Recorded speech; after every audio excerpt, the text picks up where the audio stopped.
So the seventh step is really, okay, so you have online discussion, but that's just online. We want blended. We want the online to make the in-person time better.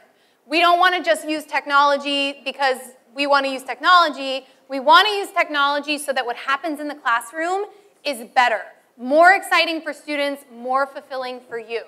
So how do we weave these two mediums together?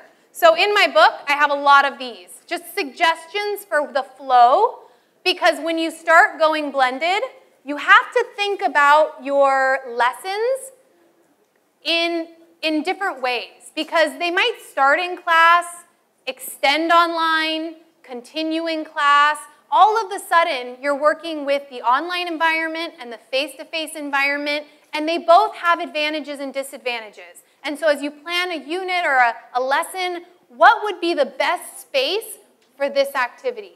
What would be the best space for this activity? And maybe they're different, right? So how do I pull that together? So thinking about just online discussions, maybe you're in the classroom and you introduce a concept.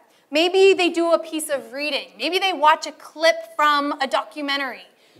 Then you post a discussion topic online. The online part is in blue, so they're having those conversations online. Then the yellow part is what's happening in the classroom. Maybe the next day, you have a follow-up discussion where students talk about, well, I thought it was really interesting when so-and-so said this. Or maybe you ask them what questions they had about the online conversations, and you start the discussion at a much deeper level, right? So that's a way to think about just a simple flow. Start in class, extend online, bring it back into the classroom. So I want to show you a very simple strategy that I use every single day, and my students love it. So every day when they come back in class, they have I see them every other day. So every other day they have a discussion, a question. They have 2 nights to complete it, and then we see each other in class. And I ask my students, I say, raise your right hand. And I count them, 1, 2, 3, 4, 1, 2, 3, 4, 1, 2, 3, 4, 1, 2, 3, 4. All of the 1s go to that corner. All of the 2s go to that corner. All of the 3s go to that corner. All the 4s go to that corner. I call it 4-corner conversation. I know, this is brilliant, because I have 4 corners of my classroom. So they know as soon as they get their number and they go to the corner, they make a circle. They can sit on the floor, they can sit in chairs, but everybody is on the same level. Eye contact, I don't want somebody on a chair, somebody on the floor, somebody on this, all on the same level. This is very important. And even at high school, you have to train them, right? They're not very good. The first 2 weeks, you always have the kid who thinks he's going to put his butt on the table. We're all on the same level, right? But then when I'm gone and I'm training and I have a substitute come in, they always say, how do they get in groups so fast? I said, I'm training them, right? So they sit in a small group, and in the small groups, they talk about the online discussion. What did they think was interesting? What did they not understand? What other questions do they have? And they talk for 10 minutes, totally student-driven, about the online discussions. This is what it looks like. You can't hear it, but this is them. Look at, they're just making room. My classroom isn't very big, but look at, now they're in seats. They're making it work. They have to make the space work for them. But look at, they're leaning in, they're close to each other, they're on the floor.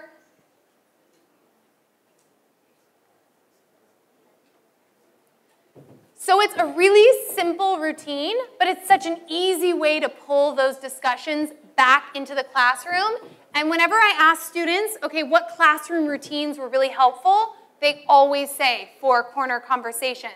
Because if they get to the end of the online discussion, they can talk about what they read for homework, they can ask questions if they didn't understand what I asked them to do for homework, and I think more of their questions get answered here than anywhere else because it's small, they feel safe, and they've already had a chance to start the conversations online. By the time we get about halfway through the year, I also want students to start thinking about designing questions to lead those 4-corner conversations. So what discussion questions would make those conversations really interesting? And I use Google for lots of things, and maybe I'll have a chance to talk with you guys about that in the future. But I use a Google form, and I put it in my class website. And I tell students each night, by the time we get to second part of school year, second semester, every night I want you to write an interesting, dynamic discussion question. And then they come to class with their questions, and when they sit in those circles, they're entirely student-led.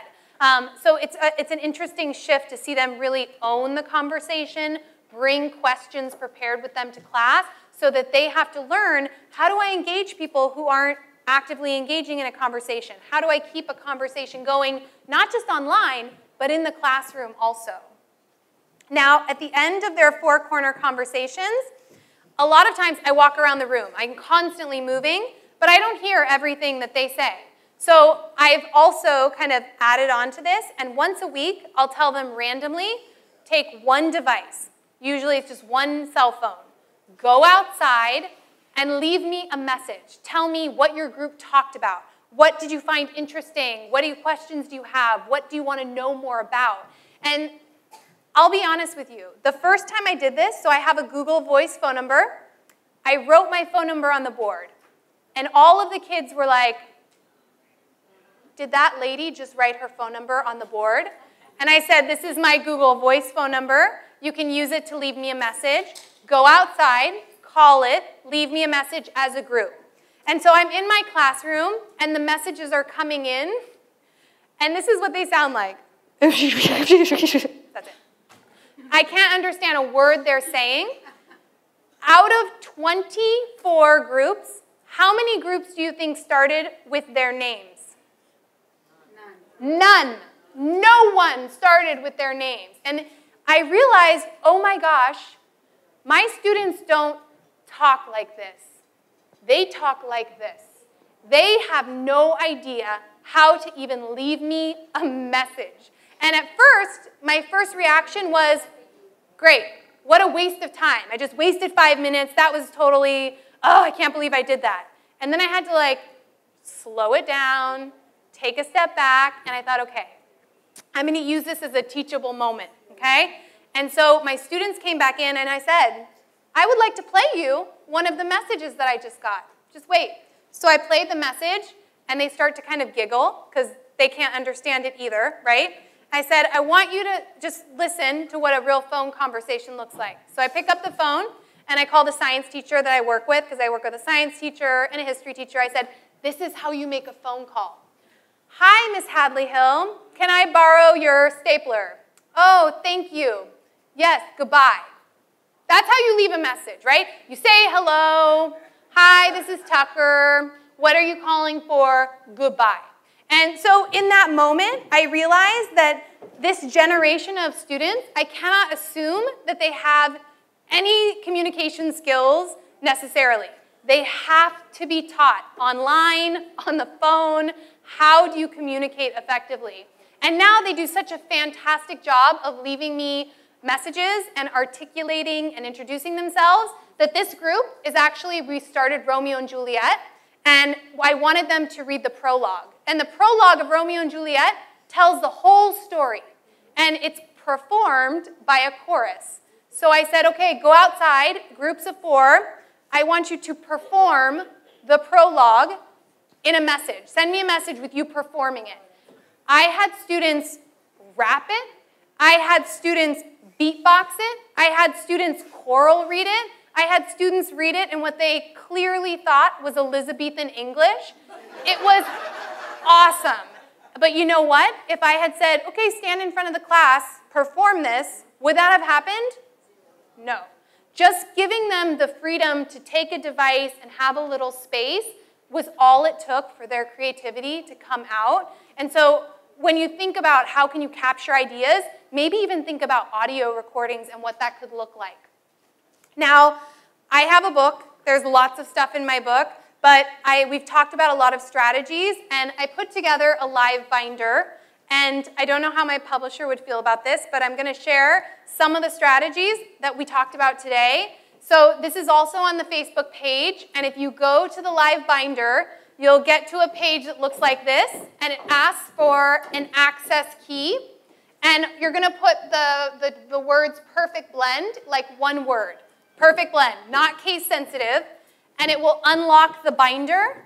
And in the binder, it has my list of do's and don'ts for online communication. It has my sentence starters for students. It has my say something substantial with examples so that you don't have to start from scratch. You can take my ideas, and then if you work in elementary, you can reword them or change them. Or if you're in high school and you're like, this is good, then you can just use those and not have to create something that is totally new. I would also say, if you didn't get a chance on the Schoology site to look at the other questions, to open those folders and see a math question or an English question or a science question, please do that so you can see what does that look like in other classes, not just in English. So that's what I have for you guys today. Thank you so much for participating.